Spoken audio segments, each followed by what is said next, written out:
keď príde pacient do lekárne, očakáva od vás, že mu pomôžete vyriešiť jeho väčšinou zdravotný problém. Tým sú na každého farmaceuta a laboranta kladené výrazné nároky na jeho odbornosť. V poriadku.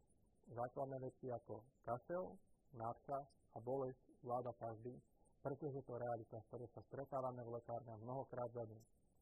Problém môže byť pri situáciách, s ktorými sa nestretávame tak často. Áno, produktov je veľa a stále pribúdajú. Naviac, v dnešnej dobe už nestačí byť skvelým farmaceutom alebo laborantom. Dnes už musíte vedieť, ako sa rozprávať s pacientom, musíte rozumieť ekonomike lekárne, častokrát musíte vedieť, ako účtovať, musíte byť psychológom, obchodníkom, opravárom. Keď sa skončí deň, máte ešte silu si zobrať knihu a opakovať si, čo ste sa naučili v škole? Alebo máte sa zisťovať, aké sú najnovšie produkty na trhu, aby ste mali prehľad?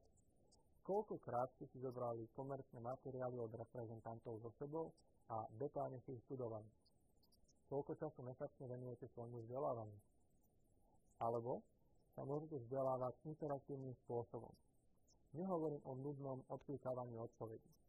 Vyberte si tému, ktorá vás zaujíma a Pharma Academy sa vás bude pýtať. Pokiaľ je to potrebné, každú otázku vám vysvetlí. Nie je to len o drillovaní. Pharma Academy vám môže pomôcť aj pri chápaní súvislosti. Taktiež hneď vidíte, ako ste odpovedali a ktoré odpovede boli správne. Následne sa môžete zamerať len na to, čo ste nevedeli.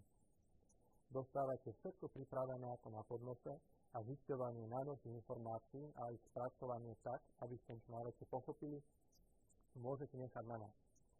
A aby som nezabudol, v Pharma Academy môžete získavať aj kredity sociálneho vzdelávania. A to všetko priamo z lekárne, z domu alebo odkiaľkoľvek, kde máte prístup na internet. Nechajte, nech má Pharma Academy ušetriť čas, energiu a peniaze. Naučte sa viac za menej času, staňte sa pre vašich pacientov skúškým odborníkom, za ktorým budú chodiť s dôverou. A tým nemám na mysli tú poisťovňu. Preto sa všetky naše vzdelávacie materiály zameriavajú aj na reálne situácie v lekárni. Osvetľujú určité súvislosti, ktoré by vás možno bežne nenapadli.